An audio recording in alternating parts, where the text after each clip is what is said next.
Hello बच्चों, कैसे हैं आप सब। आज हम क्लास 10th का चैप्टर 3 जो कि linear equation in two variable है, इसके बारे में आज हम पढ़ेंगे। तो आइए स्टार्ट करते हैं अपना क्लास 10th का जो ये चैप्टर 3 है, linear equation in two variable में। इसमें बच्चों हमको एक लीनियर इक्वेशन दी जाएगी। पहले इसका हम मीन्स समझेंगे। लीनियर इक्वेशन, लीनियर का मतलब होता है ऐसी इक्वेशन जिसकी पावर, जो हाईएस्ट पावर है वो 1 हो। ठीक है, हाईएस्ट पावर 1 हो और वो टू वेरिएबल में हो। वेरिएबल जो होते हैं ए टू जेड के जो भी लेटर होते हैं, अगर ये किसी डिजिट के साथ हो या सिंगल हो मल्टीप्लाई में, तो उसको बोलते हैं linear equation in two variable. ठीक है, आइए स्टार्ट करते हैं। जैसे मैं यहाँ पे लिखता हूं सबसे पहले कि general form of linear equation कि वो होगी a x plus b y plus c equals to 0। ये उसकी जर्नल फॉर्म होगी। यहाँ पे एक्स आपका फर्स्ट वेरिएबल है और वाई आपका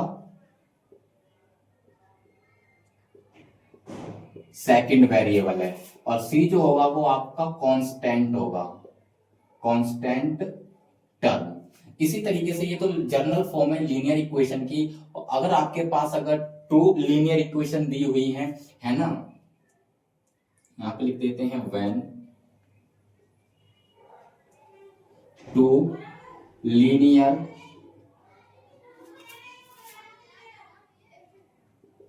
इक्वेशन आर गिवन। जब आपको दो लीनियर इक्वेशन गिवन हो तब उनको आप कैसे रिप्रेजेंट करोगे, तो वो है a1x plus v1y plus c1 इजिकल्स to 0। इससे आप ये फर्स्ट इक्वेशन को रिप्रेजेंट करोगे a2x plus v2y plus c2 इजिकल्स to 0। इस तरीके से आप सेकंड इक्वेशन को रिप्रेजेंट करोगे। तो ये linear equation in two variable, इसकी जर्नल फॉर्म आपकी इस तरीके की होगी। ठीक है, इसके बाद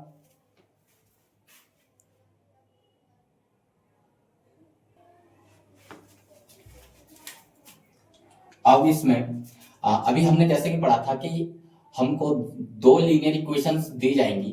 मान के चलते हैं a1x plus v1y plus c1 इजिकल्स to 0। मान के चलते ये हमारे पास फर्स्ट इक्वेशन होगी और इसके साथ साथ a2x plus v2y plus c2 इजिकल्स to 0 ये हमारे पास सेकंड इक्वेशन होगी। जब हमको ये दो इक्वेशन गिवन होंगे तो क्वेश्चन हमसे ऐसे पूछेगा कि इन दोनों लाइनों से किस तरीके का ग्राफिकल रिप्रेजेंटेशन होगा, मतलब कि ग्राफ किस तरीके का रिप्रेजेंट करेंगे।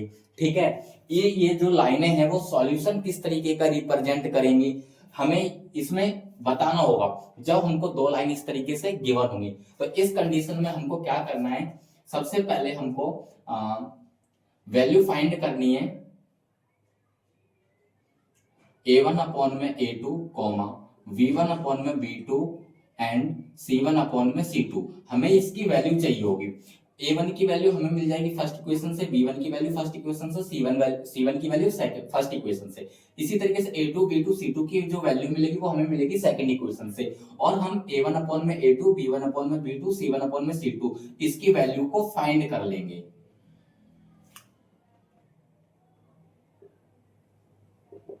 ठीक है, इसके बाद में अब हमको क्या करना है, सबसे पहले मैं यहां पे लिख लेता हूं जो कि ये हमारा रेशो है। फर्स्ट कंडीशन क्या होगी, अगर हमारा a1 अपॉन में a2 अगर does not equals to v1 upon में v2 के, अगर हमारा a1 अपॉन में a2 बराबर नहीं आता है v1 अपॉन में v2 की वैल्यू के, तो क्या होगा इस कंडीशन में, जो हमारा अगर हम ग्राफ की बात करें कि ग्राफिकल रिप्रेजेंटेशन है, तो वो हमारा होगा इसमें इंटरसेक्टिंग लाइन।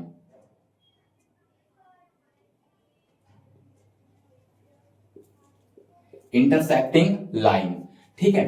इसके बाद अगर हम सॉल्यूशन की बात करें तो सॉल्यूशन कैसा होगा बच्चों, सॉल्यूशन होगा यूनिक सॉल्यूशन। यूनिक सॉल्यूशन यानी कि ओनली वन सॉल्यूशन होगा। इसी के साथ साथ अगर सेकंड कंडीशन a1 अपॉन में a2 हमारा बराबर होता है b1 अपॉन में b2 के और बराबर होता है c1 अपॉन में c2 के। इस कंडीशन में जो ग्राफिकल रिप्रेजेंटेशन होगा वो कोइंसिडेंट लाइन आएगी।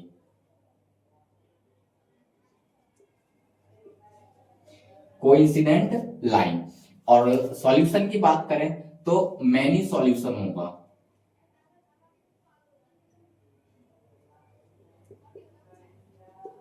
मैनी का मतलब बहुत सारे इसके सॉल्यूशन होंगे। और थर्ड कंडीशन में अगर आपका a1 अपॉन में a2 की वैल्यू जो है b1 अपॉन में b2 की वैल्यू के तो बराबर होती है, लेकिन does not is equals to c1 upon में c2, लेकिन c1 अपॉन में c2 के बराबर नहीं होती है, तो जो आपकी जो लाइन होगी वो बच्चों पैरेलल लाइन होगी। Parallel line. और अगर सॉल्यूशन की बात करें तो यहाँ पे होगा नो सॉल्यूशन। No solution. इसके बाद इसी के साथ साथ एक चीज और आती है, पूछता है आपको इसी तरीके से दो इक्वेशन देगा और पूछेगा कि कंसिस्टेंट है या इनकंसिस्टेंट है। उस कंडीशन में भी आपको इसी तरीके से पूरा सॉल्व करना है। आपको a1 अपॉन में a2, b1 अपॉन में b2, c1 अपॉन में c2 की वैल्यू को फाइंड करना होगा। इसके बाद अगर आपका a1 अपॉन में a2 does not equal to b1 upon में b2 के आता है तो आपका होगा कंसिस्टेंट। कंसिस्टेंट। अगर आपका a1 अपॉन में a2 equals to b1 upon में b2 इजिकल्स टू c1 अपॉन में c2 के आता है तो भी आपका होगा कंसिस्टेंट। अगर आपका a1 अपॉन में a2 equals to b1 upon में b2 does not equals to c1 upon में c2, अगर ये वाली कंडीशन आती है तो आपका होगा इनकंसिस्टेंट। इनकंसिस्टेंट। इस एक्सरसाइज को अभी हम सॉल्व करने वाले हैं 3.1, उसके अंदर इसी से रिलेटेड जो ये टेबल बनी हुई है इसी से रिलेटेड क्वेश्चंस आएंगे। ठीक है, तो आपको इसको कॉपी पे लिखना है और इसको याद करना है, यानी इसको समझना है बड़े ध्यान से। ठीक है, तो इसको आप नोट करिए, इसके बाद हम नेक्स्ट करते हैं आगे।